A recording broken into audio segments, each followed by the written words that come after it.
Euroregione News. Airbus A319 Colibri dedicato al Friuli Venezia Giulia.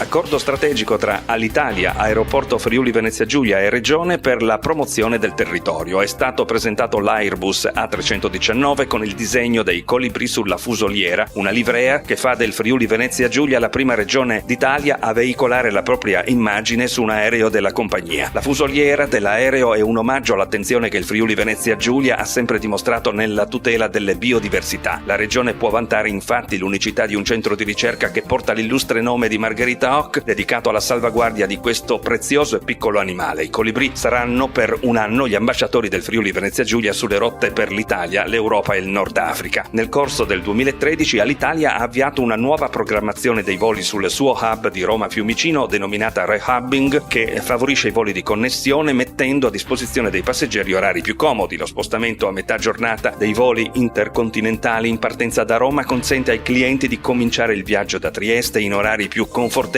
e non più con voli del primissimo mattino. Sono confermati anche i voli per Roma per i clienti che devono effettuare viaggi di andata e ritorno in giornata. Alitalia garantisce 2 voli da Trieste in partenza entro le ore 10 per Roma e 2 voli da Roma a Trieste dopo le 18:30.